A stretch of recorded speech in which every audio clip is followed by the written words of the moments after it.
వరంగల్ జిల్లాలో వాహనాల స్క్రాపింగ్ వ్యవహారం చర్చనీయాంశంగా మారింది. ప్రభుత్వ నిబంధనలకు విరుద్ధంగా సరైన అనుమతులు లేకుండా కొన్ని చోట్ల పాత వాహనాలను స్క్రాప్ చేస్తున్నారనే ఆరోపణలు వెల్లువెత్తుతున్నాయి. ముఖ్యంగా ఫైనాన్స్ బకాయిలు ఉన్న వాహనాలు, చోరీకి గురైన వాహనాలు కూడా సరైన తనిఖీలు లేకుండా స్క్రాప్కు వెళ్లే అనుమానాలు వ్యక్తమవుతున్నాయి. ఇదే అంశానికి సంబంధించి పూర్తి వివరాలు తెలుసుకునేందుకు మా ప్రతినిధి చంద్రశేఖర్ వరంగల్ ఆర్టీఓ అధికారి రంగారావుతో ఫేస్ టు ఫేస్. కాలం చెల్లిన వాహనాలను స్క్రాప్ చేసే విషయంలో అనేక సమస్యలు వస్తున్నాయి. ఇటు ప్రజల్లో కూడా అపోహలు ఉన్న నేపథ్యంలో అసలు ఏదైనా వాహనాన్ని స్క్రాప్గా మార్చాలంటే ఎలాంటి అనుమతులు ఉన్నాయో తెలుసుకుందాం. మనతో ప్రస్తుతం వరంగల్ ఆర్టీఓ రంగారావు గారు ఉన్నారు, తనతో మాట్లాడదాం. సార్ నమస్కారం.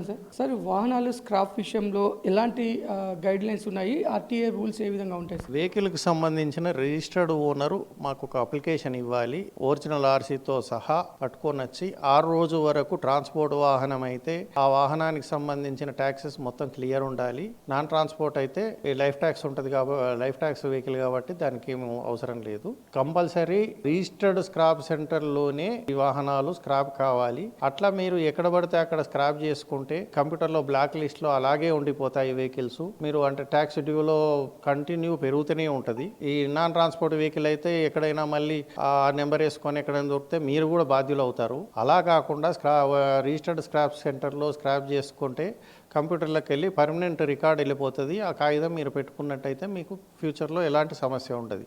ఈ ట్రాన్స్పోర్ట్ వాహనాలు ఏది భవిష్యత్తులో ఏమవుతుంది, quarterly tax with penalty add అయితేనే ఉంటుంది. ఓనర్కు ఎన్నడైనా గవర్నమెంట్ నోటీస్ ఇచ్చి ఆర్ఆర్ యాక్ట్ యూజ్ చేసి కూడా ట్యాక్స్ వసూలు చేసే అధికారం ఉంటుంది. కాబట్టి ప్రతి ఒక్కరు విధిగా ఇప్పటి వరకున్న దాన్ని పెండింగ్ క్లియర్ చేసుకొని మాకు అప్లికేషన్ ఇచ్చే చేసుకోవాలి.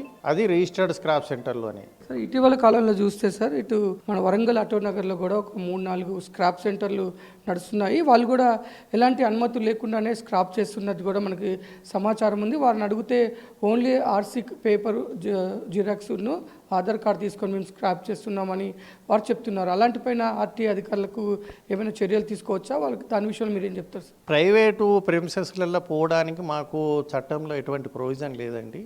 అయితే అది చట్టవిరుద్ధం కాబట్టి స్క్రాప్ సెంటర్ వాళ్ళను నేను అంటే రాజ్ న్యూస్ వారి బయటను కూడా చూశాను. వాళ్ళ స్క్రాప్ సెంటర్ ఓనర్స్ని అందరినీ పిలిపించి వారికి క్లాస్ చెప్పడం జరిగింది.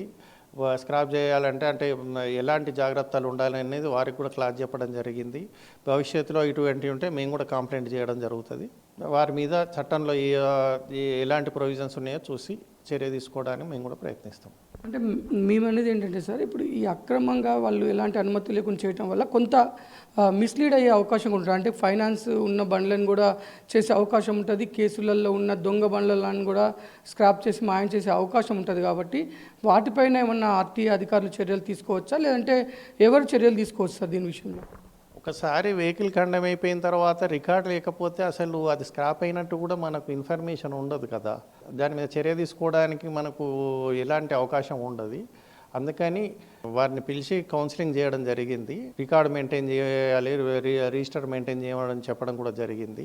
ఎటువంటి అనుమతి లేకుండా అంటే మాకు అప్లికేషన్ లేకుండా మాత్రం ఎటువంటి చర్య ముందు తీసుకుపోవద్దని వాళ్ళకు క్లాస్ ఇవ్వడం జరిగింది. సార్ ఈ వాహనాల స్క్రాప్ విషయంలో ప్రజలకు మీరు ఏం చెప్తారు? ఆర్టీఏ అధికారులు ప్రజలకు ఎలాంటి సూచనలు ఇవ్వాలనుకుంటున్నారు?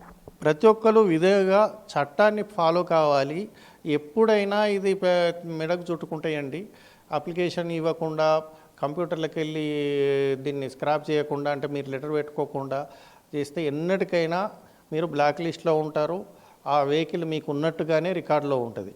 కాబట్టి ప్రతి ఒక్కరు విధిగా చట్టాన్ని ఫాలో అయ్యి ఆ వెహికల్ పుట్టినప్పుడు దానికి నెంబర్ ఎలా తీసుకుంటారో స్క్రాప్ చేసేటప్పుడు కూడా స్క్రాప్ లెటర్ తీసుకోవాలి విధిగా డిపార్ట్మెంట్ నుంచి. ఇది అనుమతి లేకుండా స్క్రాప్ తీసుకోవటం అయితే కొంత ఇబ్బందులు ఎదురయ్యే అవకాశం ఉందని చెప్తున్నారు. అంతేకాదు అనుమతి పొందిన స్క్రాప్ సెంటర్లలోనే వెహికల్స్ స్క్రాప్ చేసిన తర్వాత దాని పూర్తి ఇన్ఫర్మేషన్ కూడా ఇటు ఆర్టీఏ అధికారులకు ఇస్తే రాబోయే సమస్యల నుంచి ఈ యొక్క వాహనాన్ని రిజిస్టర్ అయి ఉన్న ఓనర్కి సమస్యల నుంచి తప్పించుకోవచ్చు. అలాగే ట్యాక్స్ బెనిఫిట్స్ కూడా ఉంటాయని చెప్తున్నారు.